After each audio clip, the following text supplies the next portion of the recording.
오늘 우리에게 주신 하나님의 말씀을 듣겠습니다. 이 말씀을 들을 때 전하는 자가 50%, 듣는 자의 역할도 50%예요. 그래서 제가 열심히 전할 때 우리 어린아이들도 또 우리 초등부, 중등부도 열심히 들으면 하나님의 큰 은혜가 임할 것을 믿습니다.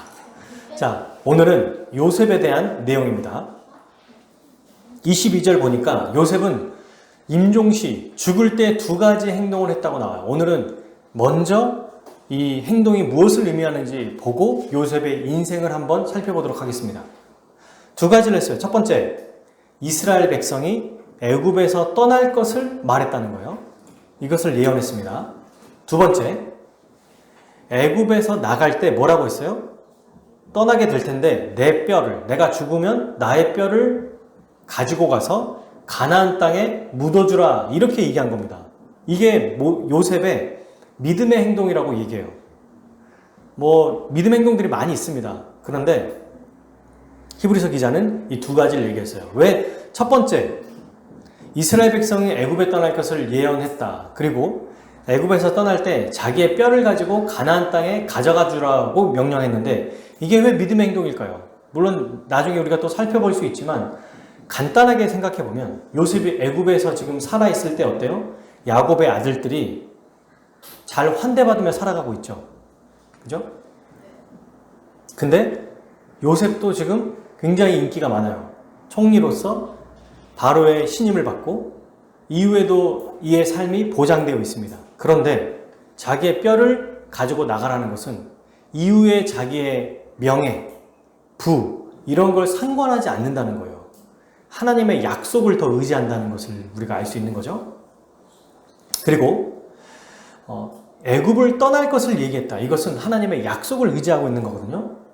그러면서 뭐라고 말합니까? 이스라엘 자손들이라고 얘기해요. 여러분, 지금 요셉이 자기 형제들, 아버지까지 야곱과 형제들을 데리고 올 때 그 형제들이 몇 명인지 아십니까? 77명이었어요. 고작 77명인데 뭐라고 얘기해요? 이스라엘 자손들이 될 거라고 얘기합니다. 많은 사람들이 될 거고 그 사람들이 애굽에서 나오게 될 것을 얘기해요. 여러분, 지금 너무너무 잘 되고 있잖아요. 근데 왜 굳이 나옵니까? 오히려 여기에 정착해서 살면은 더 많은 안락한 삶을 살 수 있잖아요.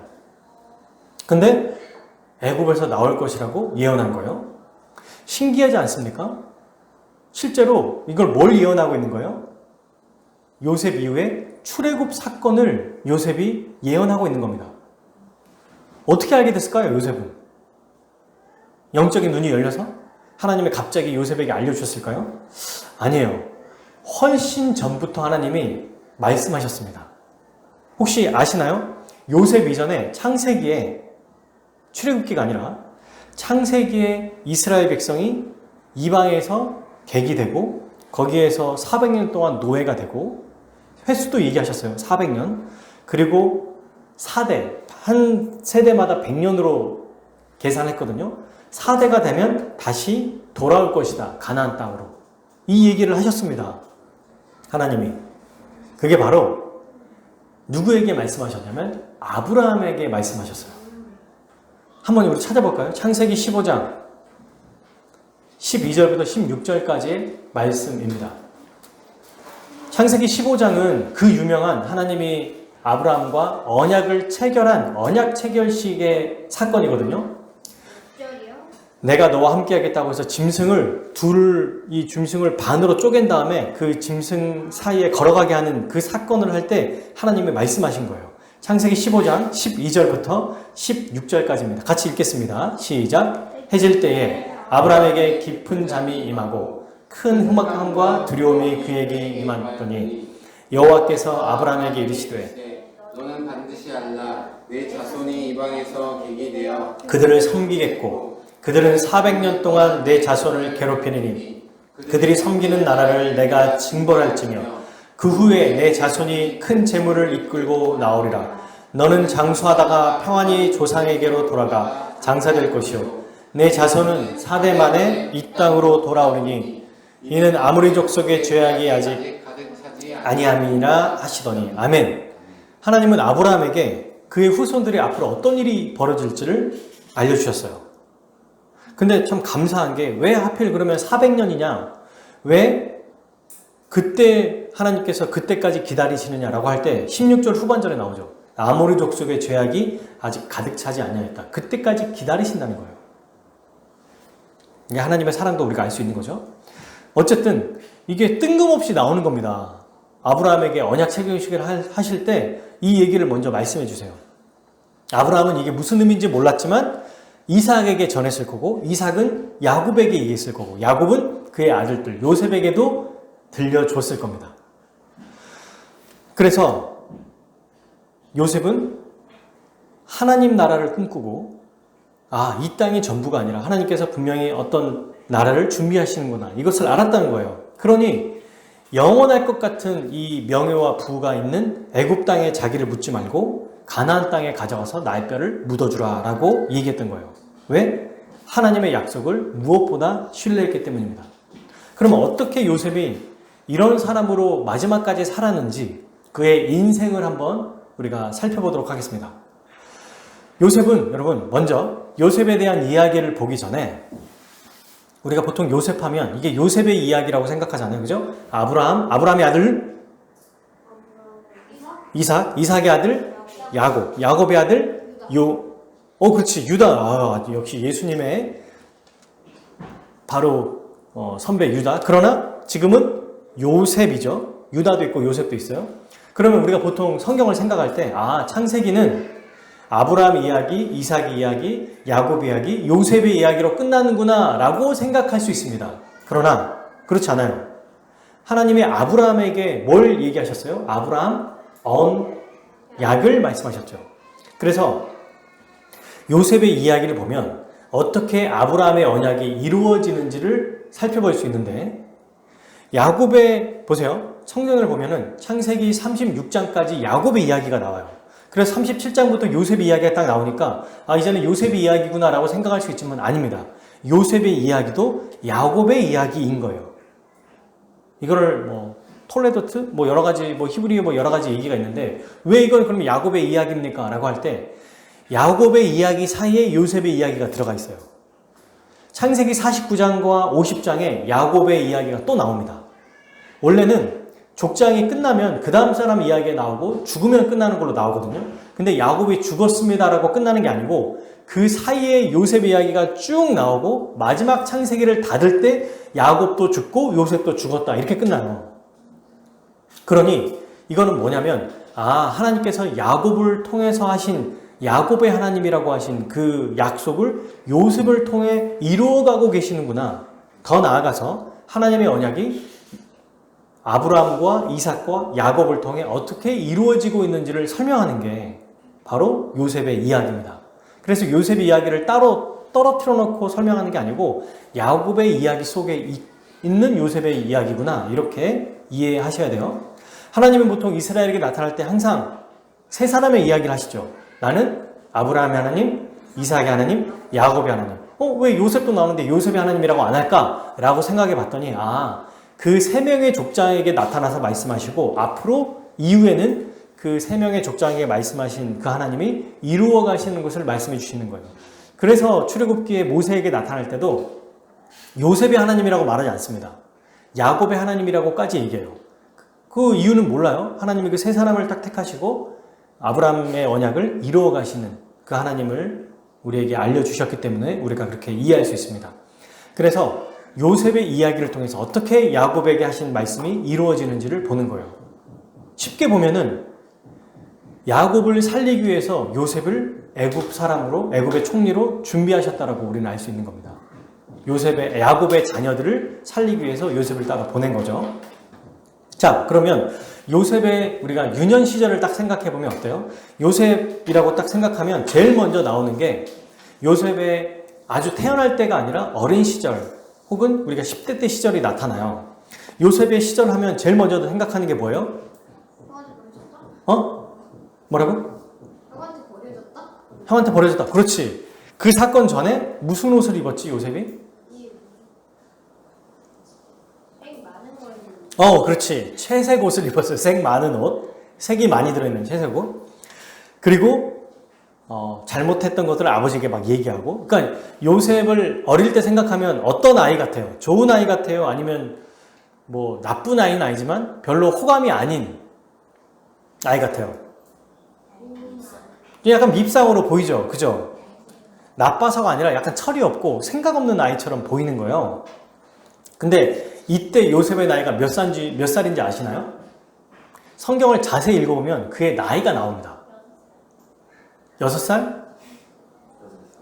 그죠? 보통 우리가 어렸을 때 저도 이제 교회에서 PPT나 책을 보면은 한 조그만 어린이, 한 우리 혜원이 정도나 나이가 좀 더 들면은 우리 예준이 정도 나이 정도 되는 아이가 막 이렇게 예쁜 옷 입고 형들한테 막 자랑하고 다니고 막 그 꿈 얘기해서 형들한테 미움받고 이런 모습으로 나타나거든요. 성경에는 17살로 나옵니다. 우리로 따지면 우리는 만으로 만약에 따진다면 고3이나 대학교 1학년이에요. 빠르면. 성인이에요. 성인 거의. 이런 나이 때부터 나오는 거예요. 이때 채색 옷을 입고 있고 이때 꿈 얘기를 하고 있고 또 하나 뭘 했냐면 형들이 잘못한 것들을 아버지에게 말했어요. 보통 고자질 같은 거죠. 이게 바로 요셉의 이야기입니다. 자, 아주 중요한데 이 37장 창세기죠. 37장 1절부터 5절까지 이게 요셉의 이야기를 이루는 아주 중요한 내용이에요.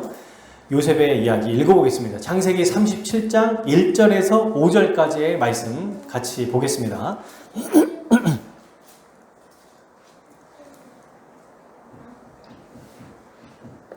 읽겠습니다.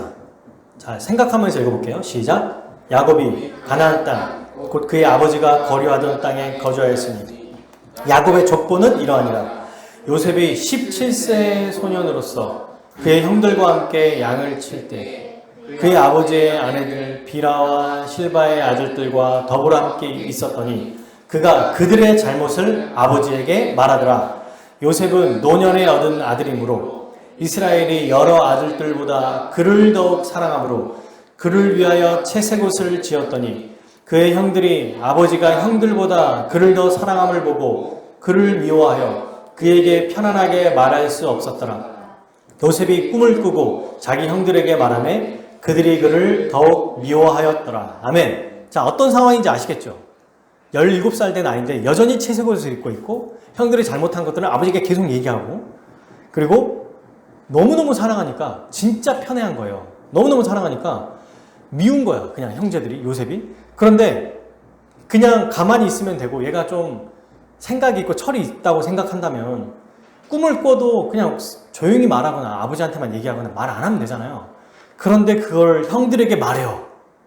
그래서 안 그래도 미워했는데 더욱 미워하게 만드는 상황인 것입니다.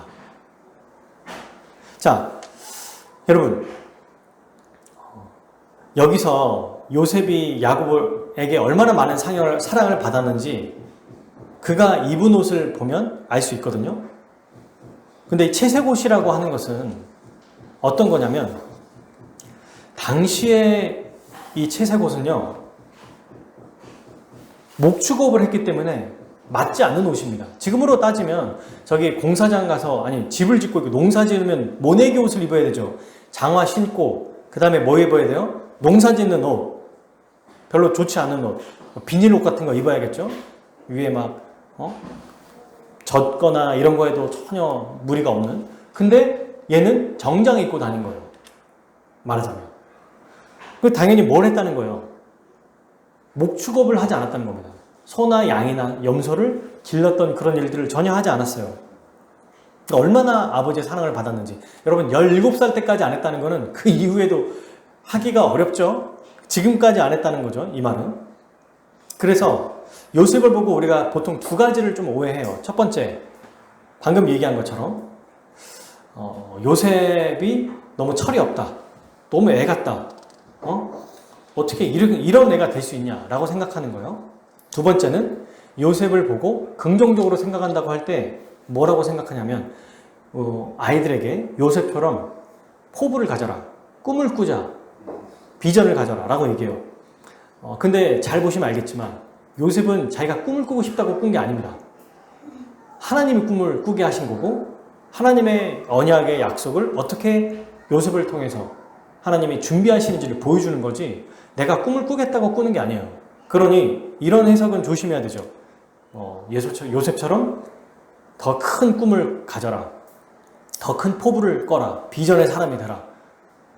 잠을 많이 자라. 그래야 꿈꿀 수 있다. 이런 것들 우스갯소리로 이건 다 사실은 올바른 해석이라고 보기 어려워요. 오히려 구속사적이고 언약적인 관점은 요셉에게 왜 하나님은 꿈을 꾸게 하셨는지를 오히려 해석해야 되죠. 하나님은 하나님의 방법대로 참 놀라운 방식으로 이루어 가신다라는 것을 우리가 오히려 생각해 볼 수 있습니다. 두 번째, 방금 우리가 살펴봤던 요셉이 보니까 전혀 뭔가 괜찮은, 그러니까 애는 착한데 그렇게 철이 없어 보이는 아이로 생각할 수 있잖아요. 그러니까 즉 어떠냐면 고자질쟁이처럼 방금 우리가 얘기한 것처럼 철이 없어 보입니다. 근데 요셉의 인생 전체를 놓고 연구해 보잖아요. 정말 신실한 사람인 거예요. 진짜 충성스러운 사람이에요. 저도 예전에, 그러니까 1절에서 5절까지만 보면 그들의 잘못을 아버지에게 말하였더라. 아버지가 그를 더 사랑함으로. 그러니까 야곱이 요셉을 너무 사랑한 거여서 편애한 거지 요셉 자체는 철이 없거나 고자질쟁이가 아니에요. 굉장히 신실한 사람이에요. 왜 신실한가? 그것들을 좀 살펴보려고 합니다. 그래서 오늘은 요셉의 삶의 세 가지 특징을 살펴보려고 해요. 첫 번째, 요셉은 신실하고 충성된 자였습니다. 아니, 생각 없는 철부지 같잖아요. 고자질하고 또 막 개념 없이 꿈 얘기 막 해대고 안 그래도 미워하는데 이런 사람이 신실하고 충성된 자라고요? 근거가 있습니다. 첫 번째 근거는 우리가 방금 읽었던 37장 2절 말씀에 보면 제일 마지막에 그렇게 됐죠. 그가 그들의 잘못, 그러니까 형들의 잘못을 아버지에게 말하더라 라고 얘기 나오잖아요. 근데 여기에서 이 히브리어 단어는 라라고 해서 실수나 실책이 아니라 죄를 얘기해요.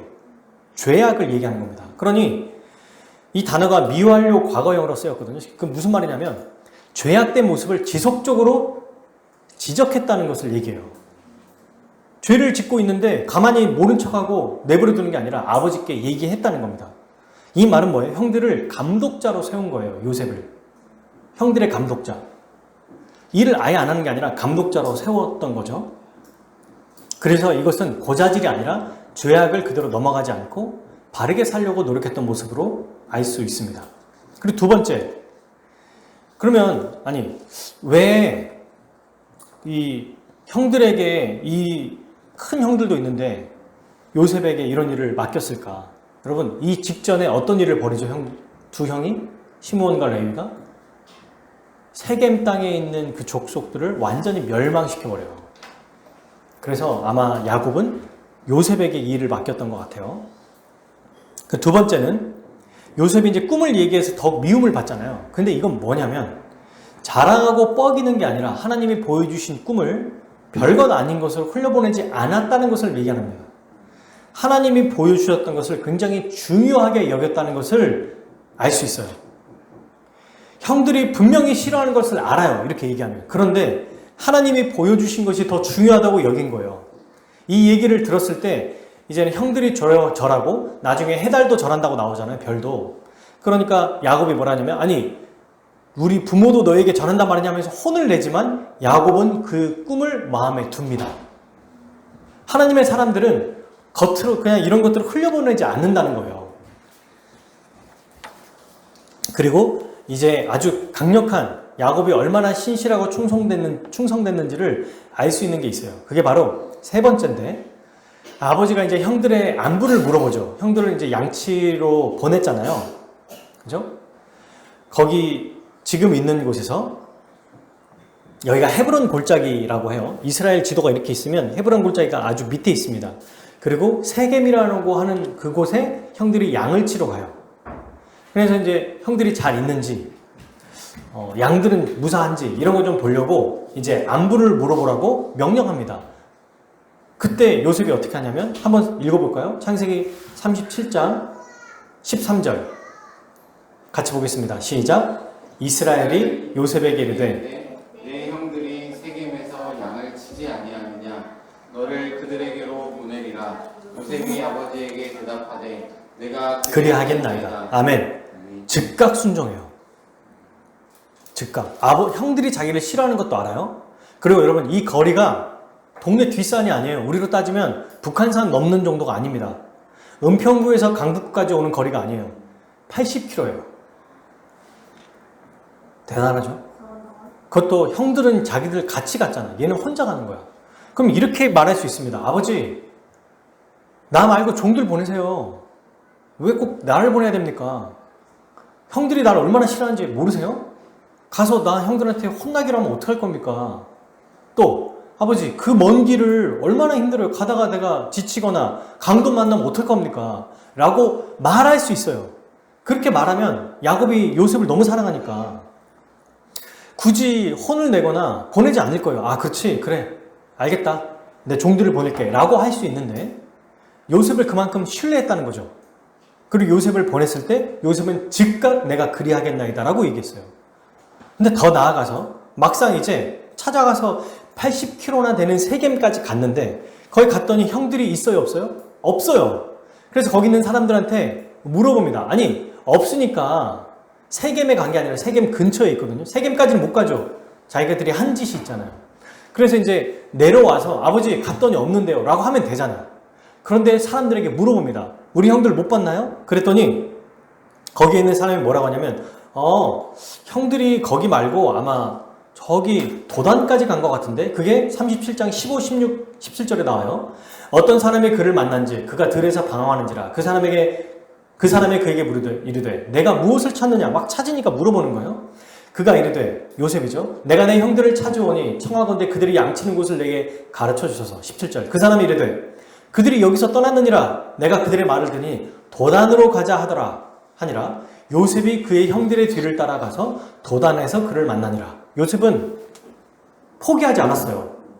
도단까지 갔거든요. 세겜에서 도단은 더 위에요. 여러분 만약에 헤브론 골짜기가 여기고 보세요. 우리가 보통 이제 경유할 때 근방에 있으면 갈만한데 너무 먼 길이면 돌아가거나 안 가잖아요. 헤브론 골짜기가 이 정도에 있고요. 세겜이 여기에 있습니다. 도단은 더 위에 있어요. 그리고 거리가 20km예요. 그러니까 만약에 헤브론 골짜기와 이 세겜 사이에 도단이 있으면 이쪽이라도 있으면 이렇게 갔다 오는 건 괜찮은데 도단까지 갔다가 다시 집까지 가려면 100km를 가야 돼요. 약. 근데 그 먼 거리를 갔습니다. 왜? 형들과 가축이 잘 있는지를 궁금해하는 아버지를 위해서 말씀 순종한 거예요. 충성되게 끝까지 그 일을 감당한 거예요. 여러분 이 세 가지를 보십시오. 형들이 실수나 실책이 아니라 그의 죄악을 보고 바른 길로 가게 인도했고 두 번째로 하나님의 꿈을 허투루 보내지 않고 사람이 뭐라고 하든지 간에 상관없이 오히려 하나님은 그 꿈을 굉장히 중요하게 여겼고 세 번째 아버지의 말씀을 즉각적으로 순종하며 살았습니다. 저는 그래서 이게 정말 그런가? 나만 그런가? 라고 봤더니 이 성경을 연구하는 많은 신학자분들이 대부분 이렇게 해석하더라고요. 그래서 저는 좀 놀랬던 게 아니 그럼 그동안 우리가 어렸을 때 고자질쟁이 약간 철없는 애 이건 대체 어디서 나온 걸까? 성경을 이렇게 깊이 있게 연구하지 않으면 이런 결과들이 나타날 수 있겠구나. 그렇게 생각했어요. 히브리어 원어를 보고 전체의 맥락을 보고 이 언약의 관점으로 보면 이 요셉이 어떤 사람인지 나오는 거죠. 여러분 그리고 이걸로 끝난 게 아니에요. 이후에 요셉이 그런 사람이었는데 하루아침에 바뀔 수가 없잖아요. 그죠? 근데 어떻게 합니까? 그가 구덩이에 빠지고 나중에 보디발의 노예로 팔려갈 때도 동일한 모습을 보여요. 감옥에 갈 때도 동일한 모습을 보여요. 아브라함과 이삭이나 야곱은 자기가 뭔가 잘못해서 그 일 때문에 어려움을 겪고 그것 때문에 깨달아서 하나님의 말씀대로 살아가는데 요셉은 오히려 피해를 받습니다. 그래서 요셉을 한마디로 말하면 피해자예요. 피해자. 요셉은. 그의 인생이. 이삭은 연약한 자, 야곱은 사기꾼, 요셉은 피해자. 그러니까 원망하고 불평할 수 있는데 그거 없습니다. 계속해서 살펴볼게요. 이 요셉을 딱 만났습니다, 형들이.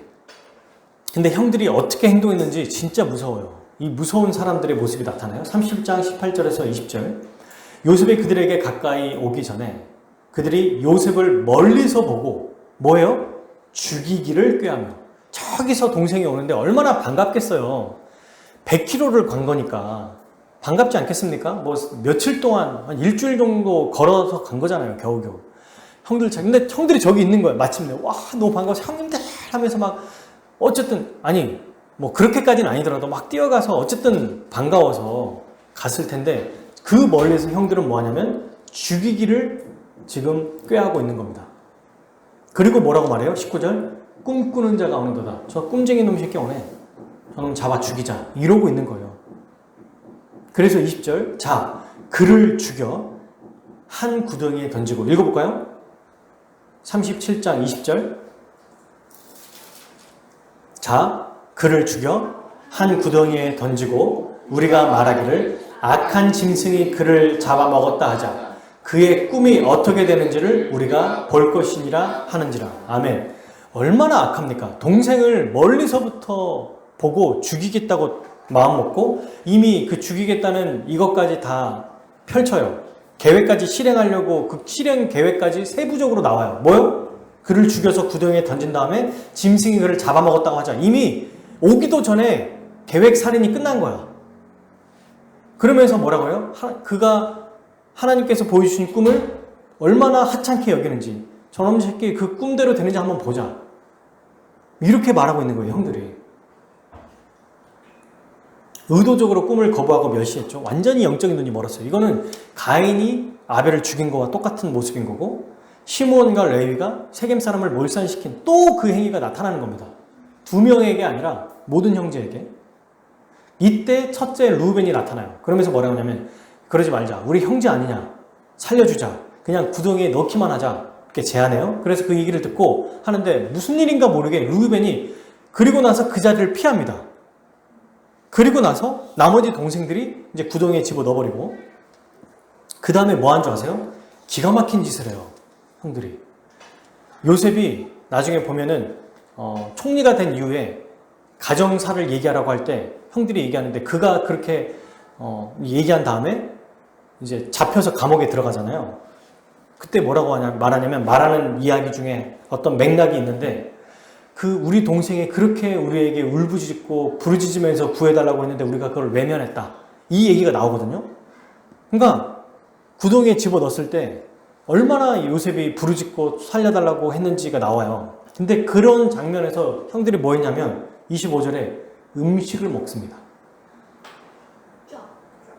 옆에서 밥을 먹는 거예요, 그냥. 애를 그렇게 던져놓고. 진짜 잔인하고 극악무도하죠. 소름도 돋아요, 사실 이걸 보면은. 약간 그 오늘날 영화에 보면은 살인마들이나 사이코패스 이런 사람들이 죽이고 아무렇지도 않게 밥 먹고 있는 그런 행동인 거예요, 이게. 이런 자들이었습니다. 이렇게 악한 자들이었다는 거예요. 그러니 요셉이 그동안에 이 형들의 악한 죄악을 말했던 것들이 우리가 어떤 사람이었는지 알 수 있는 거죠, 형들이. 어쨌든 이렇게 살아갔을 때 이스마엘 상인이 거기를 지나가요. 그리고 딱 요셉을 보고 유다가 얘기합니다. 야, 죽이지 말고. 이제 유다가 나오죠, 유다가. 우리 그냥 얘를 팔자, 차라리. 우리가 죽여서 뭐하냐. 우리 형제를 우리 손에 왜 피를 묻히냐. 라고 해서 요셉을 은 20에 팝니다. 그때 이제 마침 루벤 첫째가 딱 돌아와요. 돌아와서 딱 보고 구덩이에 넣었다가 다시 데려가려고 했던 것 같아요. 요셉이 없는 거 보고 내 동생이 어디 있냐 하면서 막 괴로워하고 슬퍼하고 막 난리가 나는 거예요. 이미 이제 없어진 걸 보고 어떻게 하냐면 이들이 계획 살인했던 것처럼 채색 옷을 찢고 거기에 짐승의 피를 묻혀요. 그리고 아버지께 가지고 갑니다. 아버지, 그러면서 우리 동생의 옷인지 보십시오라고 말하지 않고요. 뭐라고 하냐면 아버지, 이 옷이 당신의 아들의 옷이 맞습니까? 이렇게 얘기하거든요. 그걸 보고 야곱은 거의 실성할 만큼 괴로워해요. 짐승에게 찢겨서 물어뜯겨 죽었다고 생각하거든요. 우리가 지난주에 야곱의 인생을 살펴봤잖아요. 아들이 죽었다고 생각하는 그 괴로움까지 겪었는 거예요, 야곱이. 그의 인생의 삶에서. 그러니까 참 별일을 다 겪은 거예요. 누구에게 속은 거예요? 아들들에게도 속은 거예요. 야곱은. 그래 자기가 가장 사랑하는 아들이 죽임당했다고 속이면 살았던 거죠. 몇 년을? 17년 동안. 어쨌든 이렇게 요셉은 억울하게 구덩이에 들어가고 억울하게 팔립니다. 그리고 이 이스마엘 상인이 요셉을 이제 노예를 팔다가 어떻게 친위대장 보디발의 집에 팔아요. 여러분 왜냐하면 일반의 노예들은 잘 먹었을까요? 잘 못 먹었을까요? 잘 못 먹어요. 근데 요셉은 불과 얼마 전까지 아버지의 사랑을 받았기 때문에 건강하고 또 잘 먹었고 그러니까 누가 봐도 딱 봐도 그냥 밭일하거나 허드렛 일을 할 만한 것처럼 보이지 않거든요. 애가 꾀지지한 게 지금 당장 그래 보여도 말하는 거나 대화하는 거나 옷차림은 뭐 옷이 없으니까 딱 봐도 아 얘가 범상치 않게 살았는데 어쨌든 팔린 애구나. 그러니 바로 왕 중에 가장 서열이 높은 친위대장이라고 하는 그 사람의 집에 판 거예요. 근데 여기서 하나님이 요셉과 함께 하십니다. 창세기 39장 3절이죠. 그의 주인이 여호와께서 그와 함께 하심을 보고 여호와께서 그의 범사에 형통하게 하심을 보았더라. 아니 팔려 나가서 노예가 됐는데 노예인 요셉과 하나님이 함께 하신 거예요. 그러니까 하는 일마다 잘 되는 겁니다. 집안일을 어떤 일을 자 여기 화장실 청소해. 화장실 청소를 했는데 화장실이 너무 깨끗해지고 아무도 그 화장실에 더럽게 쓰지 않는 거야. 또 설거지를 시켰는데 설거지 막 너무 깨끗해지고 뭐 잘 되는 거야. 뭘 손댈 때마다 잘 되는 거예요. 맡기는 일마다 잘 되는 거예요. 그래서 보디발이 어떻게 했냐면 일을 다 맡겨봤어요. 다 잘 되는 거예요. 재산이 더 늘어납니다. 그래서 또 어떻게 하냐면 내 먹을 것만 손대지 말고 나머지 다 해라. 그 말은 뭡니까? 종인데 거의 서열 2위처럼 살아가는 거예요. 하나님께서 은혜 주셔서 그렇게 잘 살아갔으면 됐는데 이제 어쨌든 과거에 그 힘들었던 일 형들이 나를 구덩이에 팔았고 그러나 이 노예에서 내가 그래도 주인의 이 총애를 받아서 노예지만 노예처럼 아닌 노예가 아닌 사람처럼 살아간 거 아니겠습니까? 거의. 그런데 갑자기 또 하나의 일이 생긴 거죠. 보디발의 아내가 요셉을 유혹해요. 요셉은 거절합니다. 그래서 뭐라고 말하냐면 39장 9절에 내가 어찌 이 큰 악을 행하여 하나님께 죄를 지으리까. 근데 계속 유혹해요. 한 번 했는데도 지속적으로 유혹합니다. 그러다가 도망가요. 이 도망간 사건이 계기가 돼서 누명을 씁니다. 감옥에 갇혀요. 여러분 보디발이 친위대장이었으니까 말하자면 지금 우리로 말하면은 뭐 국정원장 같은 거죠. 거기에서 감옥을 이 당시에는 더 심했어요. 옛날 우리 5공화국 보세요. 그때 군사정권 시대 때는 거의 대통령 버금가는 힘이었거든요. 이때도 바로 왕과 친위대장의 힘이 얼마나 셌겠습니까? 그래서 왕족들이 들어가는 궁 안에 있는 감옥에 집어넣어버렸어요. 그냥 집어넣었을까? 성경에는 안 나와 있지만 의존하듯이 요셉님 저희 아내와 잘못한 일을 했군요. 좋습니다. 그러니 당신은 지금부터 지위를 다 파괴하고 감옥으로 제가 집어넣겠습니다. 감옥으로 안내하겠습니다. 이리로 오십시오. 이랬을까요? 그 자리에서 때리고 욕하고 얼마나 많이 힘들게 했겠어요. 그리고 아마 모르긴 몰라도 두들겨 패서 감옥에 집어넣었을 겁니다. 보세요. 잘 살아가다가 하나님 말씀대로 살아가고 아버지 말씀대로 순종한 것밖에 없는데 그런데 모함받아서 구덩이에 들어가고 구덩이에 들어간 다음에 어찌됐지 돼서 팔려서 어떤 사람이 노예로 들어가요. 노예에 들어가서 이제는 뭔가 좀 나아지나 싶었는데 다시 거기에서 또 모함을 받고 감옥으로까지 들어갑니다. 펴지는 것 같다가 실패하고 펴지는 것 같다가 실패해요. 최악의 상황까지 가버린 거죠. 감옥에 갔는데 감옥에서도 하나님은 함께 하신 거예요. 저는 이걸 보면서 하나님의 사람들, 신자들이 이런 모습이겠구나. 뭔가 우리가 하나님 말씀대로 살아갈 때 분명히 이 땅에는 고난과 어려움이 있거든요. 고난과 어려움을 받아요. 근데 그 안에서 하나님 함께 하시기 때문에 그래도 그 안에서 피할 길이 있어요. 근데 또 그래서 나아질 것 같은데 더 어려움이 생겨요. 그래서 또 하나님의 뜻대로 살아가니까 하나님께 함께 하신 것 같은데 또 더 어려움에 빠져요. 근데 그때 요셉이 어떻게 했는가? 원망하지 않았습니다. 이게 두 번째 요셉의 특징이에요. 요셉은 원망하지 않고 고난 중에서도 하나님을 신뢰했습니다. 이게 진짜 대단한 거예요. 그래서 나중에 그가 애굽에 여러분 생각해보세요. 부와 명예. 아니 사람인 짐승은 죽어서 가죽을 남기고 사람은 죽어서 이름을 남긴다고 하잖아요. 후대에까지 자기 박물관도 생길 거예요. 그렇지 않나요? 애굽의 총리로서 어마어마한 일들을 했단 말이야. 박물관이 뭡니까? 후대 대대 손손 지금으로 따지면 최고의 부자 대열에 서서 영원히 그 부를 누리면 될 수 있는데 그것을 그냥 아무것도 아닌 것으로 여겼다라는 것. 왜? 성공과 실패를 다 경험하면서도 그것이 중요한 게 아니라 그 안에서도 하나님의 역사를 경험하고 하나님을 신뢰했기 때문이에요. 잘 되는 것 같아도 실패하는 것 같아도 그것 때문에 일희일비하지 않았던 겁니다. 잘 돼서 좋아하고 안 돼서 원망한 게 아니에요. 그의 인생은 오직 세상의 실패와 성공과 상관없이 하나님만 바라봤어요. 이게 너무 우리가 배울 점인 거죠. 자, 요셉은 이제 감옥에 들어갔습니다. 감옥에 들어갔는데 거기서도 잘 되는 거예요. 감옥에서 잘 되는 게 뭘까? 참 생각해보면 죄수들이 말을 잘 듣는 건가? 여러 가지가 있을 수 있겠죠. 거기서 은혜를 베풀어 주셔서 간수장이 요셉을 굉장히 마음에 들어 했어요. 그래서 요셉에게 모든 죄수를 맡깁니다. 간섭하지 않을 정도로 요셉이 하는 모든 일들이 다 형통한 거예요. 감옥에 있는 모든 일들이 잘 됐다. 글쎄요, 이게 어떤 일인지 모르겠지만 하여튼 감옥이 너무 잘 됐어요. 얼마 후에 바로의 두 신하가 잡혀 들어옵니다. 술 맡은 관원장과 떡 맡은 자, 빵 맡은 관원장. 이 두 사람이 들어와요. 여러분, 이 당시에는 왕의 음식을 차리거나 또 그것을 먹은 사람, 먼저 왕의 독이 있는지 없는지 그 사람의 최측근, 지금으로 말하면 비서실장 같은 거예요. 최고의 권력인 거죠. 근데 왕에게 뭔가를 잘못해서 두 사람이 감옥에 들어옵니다. 그러다가 이제 요셉을 알게 되고 요셉에게 그 꿈에 대한 이야기를 물어봐요. 꿈을 꾼 거예요, 이 두 사람이 각각. 근데 왜 하필 요셉에게 물어봤냐? 요셉이 간수장 다음으로 높은 사람이거든요. 그리고 거기에서 모두에게 신임을 받아. 그러니 굉장히 신기해서 아마 요셉에게 물어본 것 같아요. 물어봤더니 요셉이 뭐라고 말하냐면 제가 꿈을 해석하는 게 아니고 하나님이 그 꿈을 해석하셔서 알려주실 것입니다. 라고 얘기합니다. 그래서 이제 물어봐요. 자, 술 맡은 자의 꿈이 뭐였어요?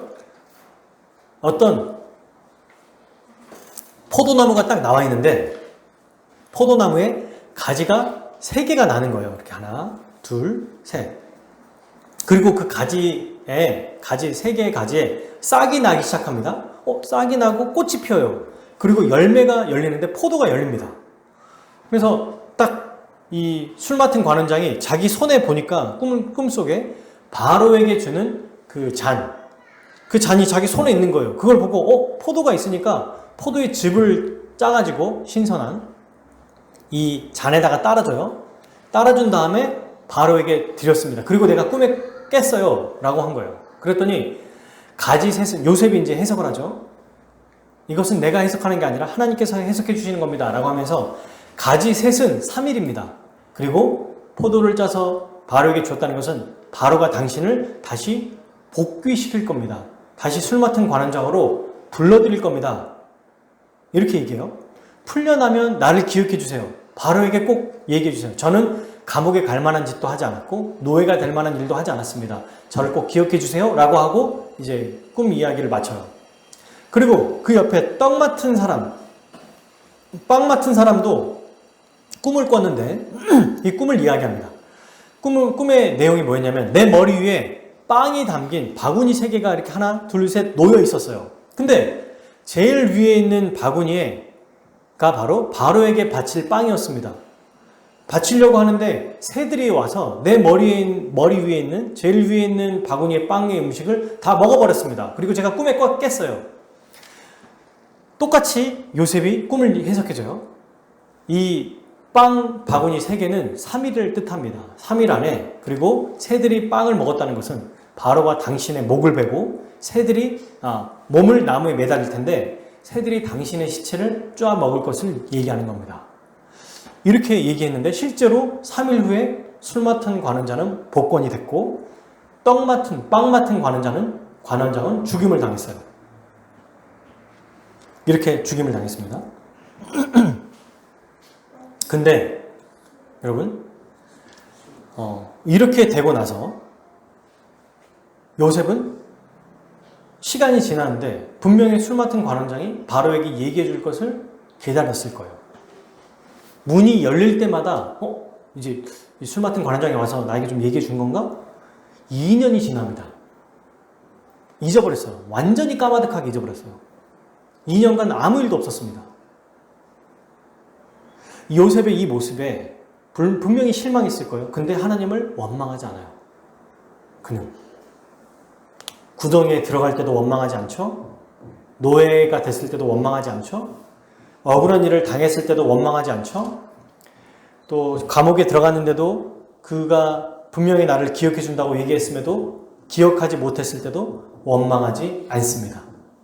여러분, 무엇이든지 잘 되는 일이 없는 거예요. 사실은 실패하고 잘 되는 것 같다가 또다시 나락에 떨어지고 제자리 걸음인 거예요. 그러니까 말하자면, 우리로 말하면 인생의 어두운 터널의 끝이 보이지 않는 거예요. 지금. 근데도 하나님을 원망하지 않았어요. 한 번도 원망하지 않았어요. 이게 요셉의 믿음이었습니다. 그리고 주어진 삶을 그저 묵묵하게 최선을 다했던 거예요. 그의 인생을 보면 뭐예요? 자기가 어려움을 당하고 실패하는 것 같고 안 좋은 일을 당해도 포기하거나 부정적인 생각으로 인생을 허비하지 않았습니다. 주어진 시간을 원망이나 분노로 불평으로 살지 않았던 거예요. 이게 믿음의 사람인 거죠. 대단하지 않나요? 하나님이 요셉에게도 믿음을 주셨는데 그 믿음을 어려울 때도 변함없이 발휘했던 겁니다. 감정적으로 힘들지 않았던 게 아니에요. 왜냐하면 감옥에서 얼마나 벗어나고 싶었으면 그에게 나는 이런 일을 당할 사람이 아닙니다 라고 얘기했던 거예요. 그리고 그가 나중에 형들을 만나서 이제 형들이 총리가 됐을 때 오잖아요. 그때 만났을 때 어떻게 하냐면 몰래 와서 울다가 다시 들어오고 막 나중에 이제 자기를 밝힐 때 꺼이꺼이 울면서 바로의 궁전에 있는 곳까지 요셉의 소리가 다 들릴 정도로 울었어요. 그만큼 사무쳤던 괴로움과 아픔이 그렇게 많았다는 거예요. 너무 크게 울고 계속 울려고 너무 힘드니까 형을 만날 때마다 지금으로 말하면 화장실 갔다 울고 그러다가 여기 있는 신하들 다 보내고 형들에게 내가 요셉입니다 얘기하기 전에 얼마나 힘들었는지 얼마나 마음 아팠는지 사무쳤는지를 보여주는 그 모습이 나와요. 힘들지 않았던 게 아니라는 거예요. 아무렇지도 않았던 게 아니었다는 거예요. 감옥에 갇히고 구덩이에 빠지고 노예로 살아가는 게 믿음으로 살아갔기에 아무렇지도 않게 살았다는 게 아닙니다. 너무 힘들었어요. 너무 슬펐어요. 근데 원망하지 않았던 거죠. 마침내 이제 감옥에 있는 2년이 딱 지났을 때 바로가 꿈을 꿔요. 근데 두 가지 꿈을 꾸는데 여기 있는 사람들에게 아무리 물어봐도 해석하지 못합니다. 그때 마침내 술 맡은 관원장이 생각이 나요. 감옥에 있는 요셉이 기억이 나는 겁니다. 제가 감옥에 있었는데 요셉이라는 사람이 이런 꿈을 해석해줬고 떡 맡은 관원장도 그렇게 해석해줬는데 실제로 그렇게 됐습니다. 왕이시여. 그래서 바로가 당장 그 사람을 데려와라! 이렇게 데려와서 요셉이 딱 앉은 거죠. 그리고 이제 꿈 얘기를 얘기할 때 요셉이 제가 꿈 얘기를 해주겠습니다. 해석해주겠습니다. 얘기하지 않아요. 똑같이 이건 저는 할 수 없습니다. 하나님이 그 꿈을 해석해 주시는 건 하나님의 소관입니다. 그러나 저는 그것을 하나님이 알려주시면 말씀드릴 뿐입니다. 이렇게 얘기합니다. 그래서 마침내 이제 바로가 그 꿈에 대해서 얘기를 해요. 자, 꿈이 무엇이냐라고 할 때 두 가지 꿈을 꿔요. 처음에 이제 들판에 이제 살찐소가 나타나요. 7마리가 나타난 거예요. 그리고 이제 뭐 강물에서 물도 마시고 먹는 거예요. 근데 저기 옆에서 갑자기 또 아주 삐쩍 마른 7마리 소가 또 강에서 또 나타난 거예요. 그럼 이 총 14마리의 소들이 풀을 잘 뜯어먹는 게 아니라 갑자기 야윈 소가 정말 건강하고 살찐 소를 잡아먹는 거예요. 다 먹어버렸어. 근데 여전히 말라 있었던 거예요. 그리고 또 하나 꿈을 꿨는데 가지가 하나 딱 꿈에 보이는데 그 하나에 무성하고 아주 정말 알찬 7개의 이삭이 이렇게 나오는 거예요. 한 가지에. 벼 같은 거죠. 7개가 아주 튼실하게 나오는 거예요. 근데 그 후에 시간이 좀 지나니까 사막에서 사막 바람 때문에 완전히 말라 비틀어져서 이삭이 아닌 쭉정이가 돼버린 7가지의 이삭이 그 줄기에서 또 나오는 거예요. 그리고 먼저 나온 이 무성하고 알찬 7 이삭을 쭉정이가 삼켜버린 거예요. 그리고 꿈에서 깹니다. 이 두 꿈의 내용이 모두 같다고 요셉이 얘기해 주죠. 하나는 살찐 이 소와 무성한 7개 이삭은 7년간의 아주 풍성한 풍년을 이야기합니다. 그리고 이 뒤에 나와 있는 야윈 7마리의 소와 쭉정이가 된 7 이삭은 7년간의 흉년을 얘기합니다. 그런데 흉년이 얼마나 강력한지 앞에 이전에 있었던 7년의 풍년을 기억하지도 못할 만큼 어려움에 처할 겁니다. 그러니 이것을 보여주신 것은 하나님께서 이것을 보여주신 것은 바로 왕이시여 현명하고 지혜로운 자를 뽑아서 잘 대비하라고 보여주신 것입니다. 이렇게 얘기하죠. 그랬더니 바로가 요셉의 이 얘기를 듣고 그 즉시 자기 인장 반지를 빼서 요셉에게 껴주고 그를 총리로 세워줍니다. 2인자로 세워줬어요. 이때 요셉의 나이가 30세라고 나와요. 요셉이 17살에 팔려나갔으니까 몇 년 동안? 13년 동안 어둠의 터널 속에 있었던 거예요. 여러분 생각해보면, 우리로 생각해보면 17살에 원양어선이나 노예로 팔려가서 30살에 해방됐다. 감옥에서 나왔다. 가장 인생에 빛나는 20대를 죄수로, 노예로 살았던 겁니다. 그런데도 요셉은 하나님을 원망하지 않았죠. 왜요? 하나님을 오히려 바라보고 신뢰했기 때문입니다. 이해가 안 됐을 거예요. 근데 하나님을 신뢰했습니다. 이런 모습을 볼 때 요셉이 얼마나 신실한 자인지 우리가 알 수 있는 거죠. 자, 이제 시간이 지나서 가나안 땅에도 전 지역에 가뭄이 들기 시작한 거예요. 벌써 이제 7년이 지났겠죠. 그래서 야곱은 30살에 됐으니까 7년 동안 풍년이 돼서 37 정도 됐습니다. 그리고 가뭄이 들었는데 보통 여러분 가뭄이 들어도 1, 2년 몇 년은 버티거든요. 근데 요셉이 2년 정도 나와요. 형들이 이제 가뭄이 된 지 2년 만에 찾아옵니다. 3년째쯤에. 그러니까 요셉이 나이는 한 39 정도 된 거고 그때 형들이 찾아와요. 애굽으로. 야곱이 시킵니다. 형제들이 나올 때 77명이라고 했으니까 77명이 먹을 음식과 그리고 부자였잖아요. 그 많은 가축들이 먹을 음식은 거기서 더 이상 찾을 수가 없으니까 가장 부유하고 또 강대국인 애굽에 가서 음식을 가져오라고 시킨 거죠. 거기를 가서 이제 사람들이 애굽에 와서 음식들을 하나씩 이렇게 얻으면서 자기 돈을 가지고 얻고 있는데 그걸 이제 관장하고 있는 요셉이 이제 그 자리에 있었겠죠. 있는데 자기 형들이 온 거예요. 깜짝 놀랍니다. 아주 깜짝 놀라고. 근데 그 즉시 요셉은 하나님의 사람이었기 때문에 뭘 생각한 줄 아세요? 꿈을 생각해요. 성경에 나옵니다. 그가 그때 꾸었던 꿈이 꿈을 생각하였더라. 아, 그 꿈대로 이루어지고 있구나. 이걸 지금 기억한 거예요. 그러면서 어떻게 하냐면 형들을 정탐꾼이라고 매도해요. 당신들 내가 보니 정탐꾼 같다. 정탐꾼은 뭐예요? 이 나라를 급습하고 나라를 완전히 뒤엎은 쿠데타 같은 세력이에요. 그러니까 정탐꾼이라고 하는 순간 다 죽임을 당합니다. 그래서 감옥에 가두죠. 그럼 뭐라고 하냐면 이제 가정사를 막 물어봐요. 그랬더니 자기에게는 막내 동생이 있고 막 얘기해요. 너무 보고 싶은 거예요, 막내 동생이. 그래서 한 명을 감옥에 가두고 나머지 너네가 곡식을 가지고 가라. 그리고 막내 동생 데리고 와라. 이렇게 얘기하거든요. 누가 거기에 잡히냐면 시므온이 잡혀요. 시므온이 딱 잡히고 요셉이 이제 신하를 시켜서 돈을 가지고 왔을 거 아니에요? 곡식을 사려고. 그 돈도 자리에 다 넣어주고 그들이 가축과 식구들이 가나안 땅에서 먹을 곡식을 다 실어줘요. 그리고 보냅니다. 뭘 보내요? 너의 형제 시몬을 살리려면 막내 동생을 데리고 와라. 이제 이 사명을 받고 떠납니다. 한참 후에 이제 도착했는데 야곱이 딱 만나서 야곱이 왜 시몬은 없는 거야? 그랬더니 이런 일들이 있었습니다. 요셉의 애굽의 총리가 우리를 보고 정탐꾼이라고 생각하고 우리를 감옥에 3일 동안 가둬두고 정탐꾼이 아니라면 정말 너희 말이 사실이라면 막내 동생을 데리고 와라. 왜 그러면 우리 막내 동생에 대한 얘기를 했냐? 성경에 보면 나와요. 그랬더니 아니 정말 막내 동생 베냐민을 얘기한다고 그를 데리고 올 거라고 누가 그걸 생각하겠습니까? 정탐꾼이 아니라고 실제로 우리 가족에 대한 이야기를 물어보고 아버지는 살아 계시냐, 형들은 또 잘 있냐 막 물어보니, 또 있냐 동생들이 이런 얘기를 물어보니까 사실대로 말할 수밖에 없었습니다. 정탐꾼이 아니라는 것을 증명하기 위해서요. 그래서 야곱이 뭐라냐면 내 아들 요셉도 죽었고 또 시므온이 나름 그래도 신실했나 봐요. 내 아들도 죽이고 베냐민까지 가져가면 내 아들을 다 잃어버리라는 얘기냐, 안 된다라고 하면서 이제 못 가게 합니다. 그래서 성경에 보면 시간이 지나요. 요셉이 바로를 통해서 받은 그 곡식이죠. 곡식을 받았던 그 이제 다 떨어지기 시작한 거예요. 먹을 게 없어집니다. 그래서 야곱이 또 시켜요, 형들에게, 자녀들에게. 얘들아, 또 가서 애굽에 가서 곡식을 좀 받아와라. 그랬더니 이제 형들이 들고 일어나요. 베냐민 안 데리고 가면 우리 죽는다니까요. 안 된답니다. 안 됩니다. 못 가져가요.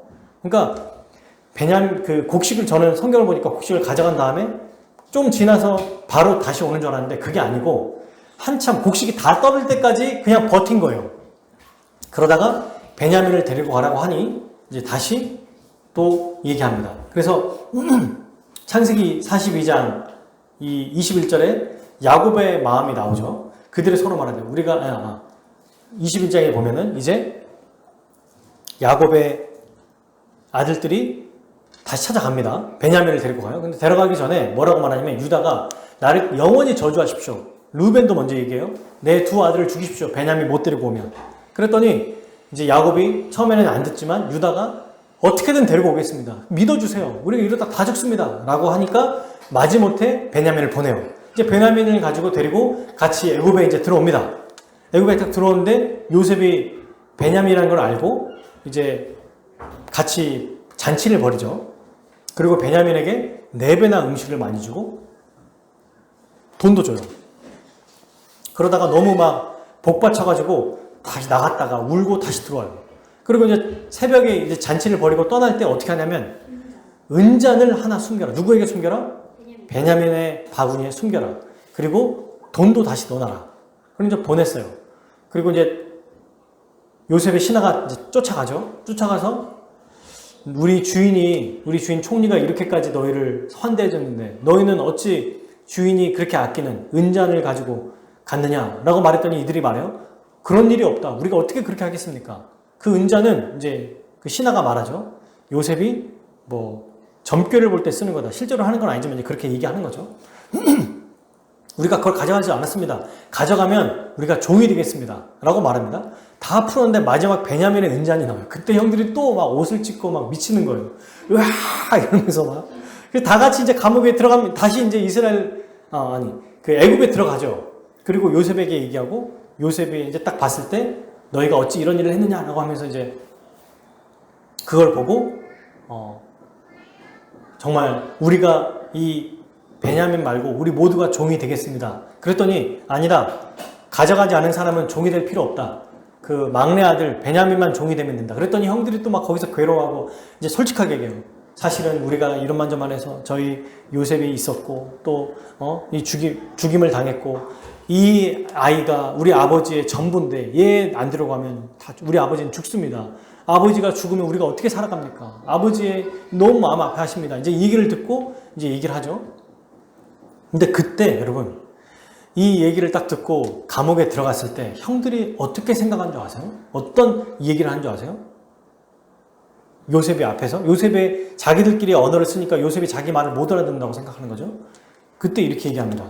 창세기 42장에 20절에 너희 막내 아들을 내게 데려오라. 그건 이전에 했던 얘기죠. 그러면 너희 말이 진실됨이 되고 너희가 죽지 아니라. 이거는 베냐민을 데리고 오기 전이네요. 그죠? 제가 이거를 좀 착각해서 데려오기 전에 그 얘기를 딱 했더니 이들이 뭘 대쯤 딱 생각하냐면 21절 서로 말하되 우리가 아우의 일로 말미암아 범죄하였도다. 그가 우리에게 애걸할 때 그 마음의 괴로움을 보고도 듣지 아니했으므로 이 괴로움이 우리에게 임하였도다. 이 아우가 누구예요? 요셉을 얘기하는 거예요. 잘못된 일을 자기에게 불행한 일이 닥치자마자 뭘 생각해요? 그들이 요셉에게 했던 잘못된 일을 바로 생각하는 거예요. 22절 루벤이 그들에게 대답하여 이르되 내가 너희에게 이 아이에 대해서 죄를 짓지 말라고 아니하였더냐 그래도 너희가 듣지 아니하느니라 그러므로 그의 핏값을 우리가 치르게 되었도다. 그러니까 요셉을 팔았던 죄를 잘못된 일만 생기면 그걸 생각하는 거예요. 요셉 때문에 그런 일이 생겼구나. 얼마나 평생 동안의 마음의 짐과 고통이 된 거예요. 시기와 미움의 결과가 이런 겁니다. 이들이 시기와 미움으로 이렇게 하지 않았습니까? 자, 그런데 이제 나중에 데리고 와서 그의 형들을 나중에 이제 베냐민을 데리고 왔죠. 이후에 이제 제가 했던 이야기를 이어서 해보면 딱 데리고 왔는데 데리고 와서 대뜸 이제 시종들을 다 물리쳐 보내요. 이제는 45장 1절 요셉이 시종하는 자들 앞에서 그 정을 억제하지 못하고 소리질러 모든 사람을 자기에게 물러가라고 소리질러 다 나가 이렇게 얘기하면서 이제 그 형들에게 자기를 알려요. 그때 그와 함께하는 다른 사람 아무도 없었어요. 요셉과 형제들만 있는 거예요. 그리고 큰 소리로 웁니다. 애굽 사람에게 들리니 바로의 궁중까지 들리니라. 그리고 3절 요셉이 그 형들에게 이르되 나는 요셉입니다. 내 아버지께서 아직 살아계십니까? 형들이 너무 놀라니까 아무 말도 못하는 그냥 얼음 있는 거예요. 얼음. 그리고 또 얘기해요. 내게 가까이 오십시오. 가까이 가니까 나는 당신들의 아우 요셉이니 당신이 애고에서 판자입니다. 이렇게 얘기해요. 여러분 요셉이 내가 요셉입니다 했더니 모르죠. 요셉이라는 이름이 또 있을 수도 있으니까. 근데 당신들의 아우고 당신들이 애고에서 판자입니다 라고 얘기해요. 그러면서 요셉이 뭐라고 얘기하는지 또 아주 중요한 말씀이죠. 45장 5절과 8절 같이 한번 읽어봅시다. 45장 창세기 45장 5절과 8절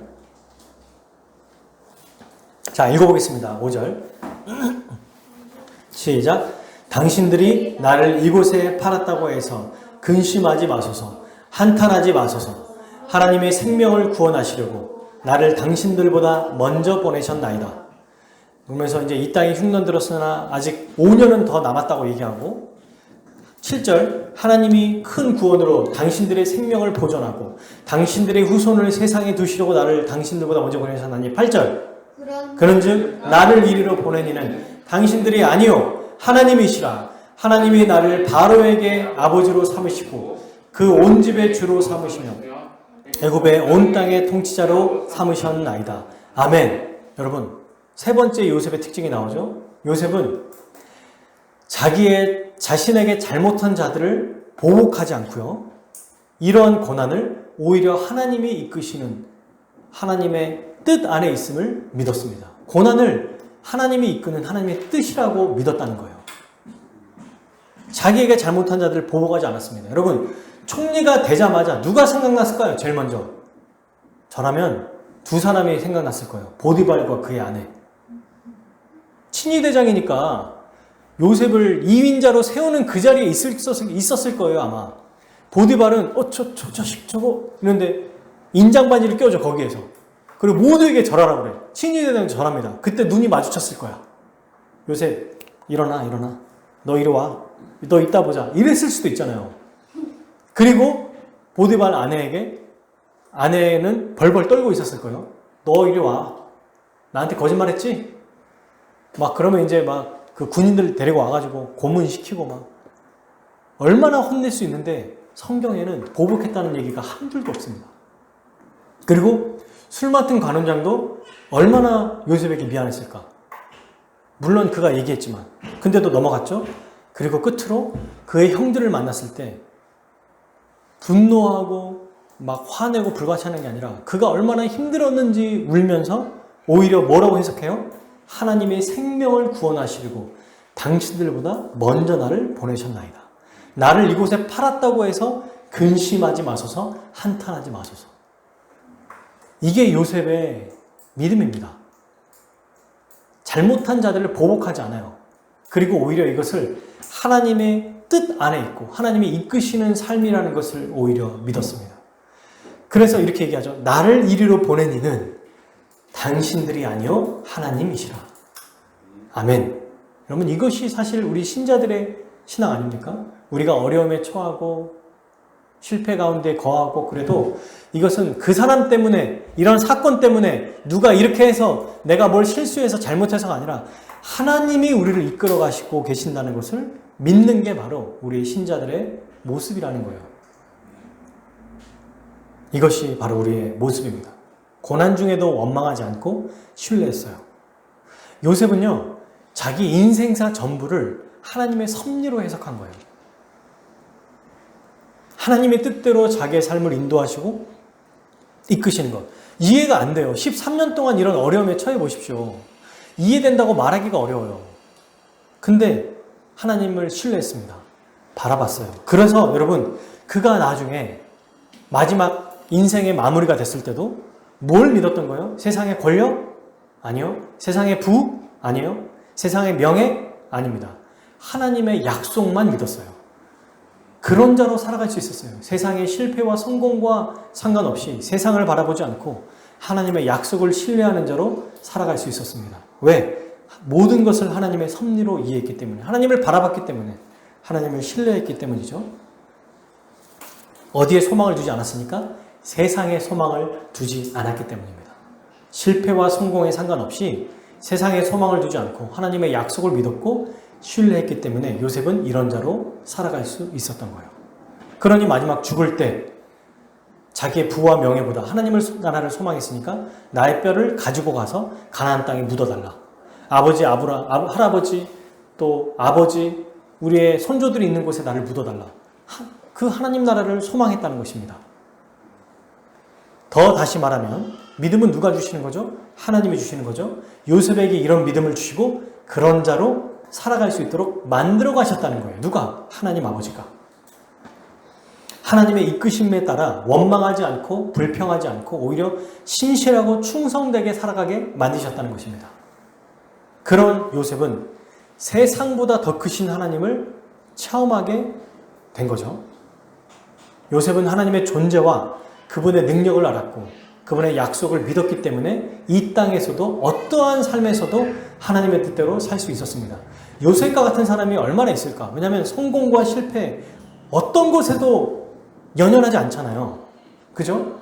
성공하면 조금 더 나아지고 실패하면 조금 위축되고 이런 게 없어요.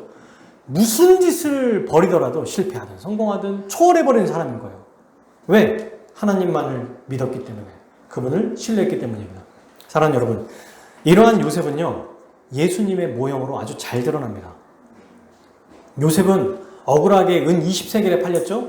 예수님은 요셉은 형들에게 팔렸잖아요? 예수님은요, 수제자들, 가장 사랑하는 제자 중에 가룟 유다에게 은 30세겔에 팔렸습니다. 그리고 요셉은 억울하게 구덩이에 들어갔고 감옥에 갇혔죠? 예수님은 모함으로 십자가에서 고난을 받고 죽임을 당하셨어요. 요셉은요, 그 와중에도 하나님을 원망하거나 보복하지 않았습니다. 예수님은 그 와중에도 하나님을 원망하거나 사람들을 보복하지 않았습니다. 오히려 이 모든 것이 하나님의 뜻 안에 있음을 알고 뜻이 이루어지고 있음을 알고 자기를 모욕하고 멸시하는 자들을 불쌍히 여기고 오히려 그들의 죄를 용서하기 위해 하나님께 기도하셨어요. 그렇다면 끝으로 우리는 어떤 자들인가?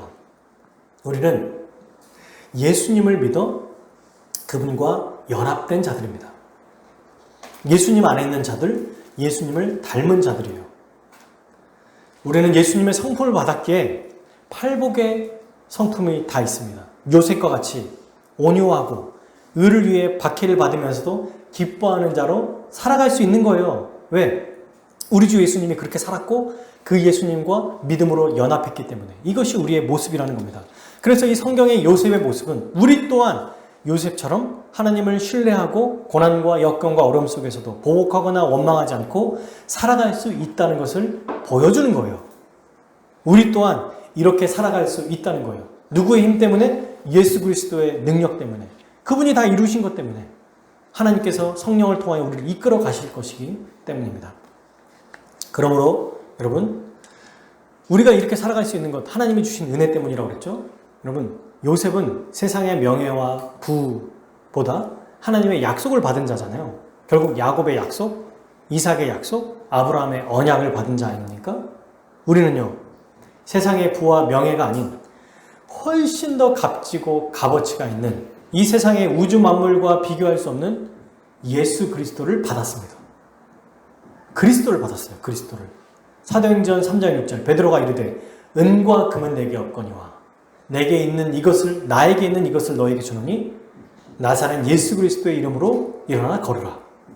우리는 은과 금 따위에 비교할 수 없는 영원한 하나님의 아들, 하나님이신 예수 그리스도를 받았어요.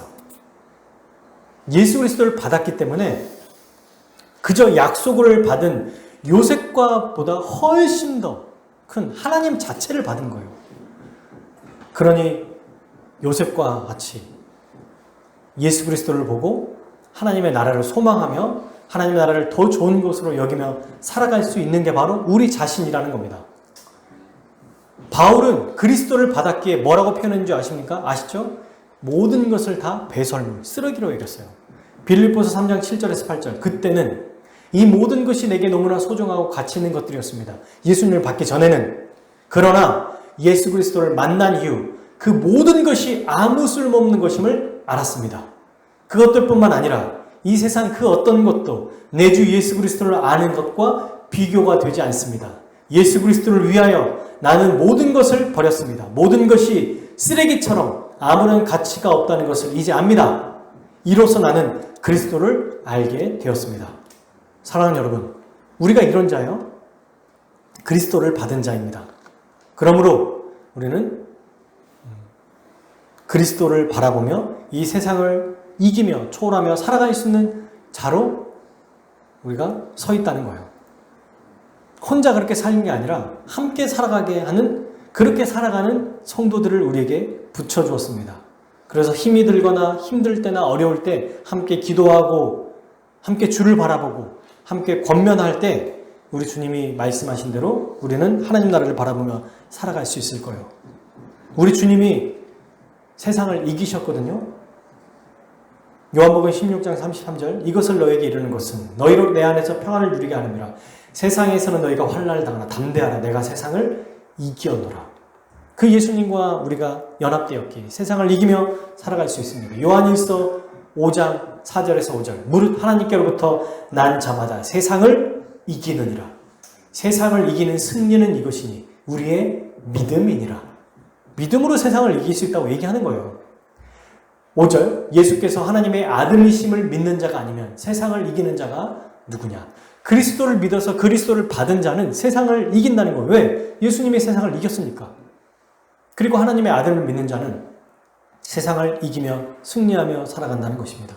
그러므로 성도 여러분, 우리는 세상을 이기신 예수님과 연합된 자, 예수님을 닮은 자, 곧 영광스러운 성도들입니다. 영광스러운 교회예요. 성도들과 함께 이 땅의 부와 명예를 벗어나 우리 주님이 다시 오신다는 것은 이 약속을 믿고 믿음으로 살아갈 수 있는 자들입니다. 요셉이 하나님의 약속을 신뢰했던 것처럼 우리 또한 그리스도 예수의 약속을 신뢰하며 살아갈 수 있는 자들이에요. 성경에서 말하는 하나님의 약속, 이것을 믿는다면 우리가 지금 믿고 있죠? 요셉과 같이 믿음의 선배들처럼 한 걸음 한 걸음 걸어갈 수 있는 자들이에요. 요셉이 됐다면 우리도 된다는 거예요. 왜? 그를 그런 자로 만들어주셨고 우리는 그보다 더 큰 약속을 받았어요. 예수 그리스도를 받았거든요. 그러니 가능하다는 것입니다. 그러므로 그리스도를 받아서 그 약속을 신뢰하는 자, 하나님을 신뢰하는 자들은 방금 요셉과 같이 이 세 가지의 모습으로 살아갈 수 있어요. 첫 번째, 어떠한 상황에도 신실하고 충성된 자로 살아갈 수 있다. 두 번째, 예기치 못한 어떠한 어려운 상황에서도 하나님을 원망하지 않고 그리스도 예수를 바라보며 그분을 신뢰하며 살아갈 수 있다. 여러분 참 신기한 게 방금 우리가 3주 동안 3명의 사람을 봤잖아요. 몇 주 동안. 그리고 아브라함, 이삭, 야곱을 살펴보지 않았습니까? 지금 요셉까지. 하나님은 희한하게 예기치 못한 방식으로 역사하세요. 다 그랬어요. 다. 오히려 엎어진 상황에서 역사하세요. 이게 하나님의 역사입니다. 참 신기해요. 이게 하나님의 섭리예요. 잘 됐을 때 더 잘 되게 하는 게 아니라 엎어뜨리고 무너뜨리고 넘어뜨린 다음에 그 안에서 하나님을 바라보게 하시고 고통과 고난 속에서 하나님의 뜻을 알게 하시고 그 뜻대로 하나님이 역사하신다는 거예요. 참 신기하죠? 다 그랬습니다. 다. 망해가는 것 같고 죽어가는 것 같은데 그때도 우리 하나님은, 우리 주님은 상한 갈대를 꺾지 않으세요. 꺼져가는 심지를 끄지 않으시는 분이세요. 거기서 더 성장하고 풍성하게 만드신다는 것을 기억합시다. 그러니 지금 힘들고 어려운 상황에서도 우리 예수 그리스도가 우리를 위해 다스리고 계신다는 것을 잊지 않는다면 어려운 상황에서도 원망하지 않으며 살아갈 수 있을 것입니다.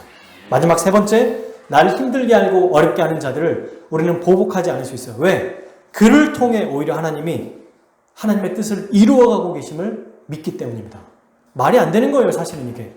나를 힘들게 하고 어렵게 하는 자들은 원수인데 우리는 원수가 아니라 그걸 통해서도 하나님이 나에게 역사하신다는 것을 믿는 것입니다. 이것은 세상의 부와 명예의 관점이 아니라 하나님의 약속을 믿는 관점, 성경의 관점, 하나님의 관점, 그리스도 예수의 마음으로, 생각으로 바라볼 때 가능한 거예요. 그러므로 고난은 그분의 뜻을 이루어가는 놀라운 우리의 은혜의 도구라는 것을 기억합시다. 그러므로 여러분, 이 세상에 어떤 것에도 매이거나 현혹되거나 사랑하지 않을 수 있습니다. 왜? 하나님의 말씀이 우리에게 있거든요. 예수 그리스도의 그분의 생명이 우리에게 있거든요. 성령이 우리에게 역사하시거든요. 그러므로 인생의 성공과 실패와 상관없이 오직 우리 주 예수 그리스도를 바라보고 하나님 나라를 소망에 두며 살아갈 수 있음을 믿고 끝까지 한 걸음 한 걸음 전진하며 나아가는 우리 모두 되기를 주님의 이름으로 축복합니다.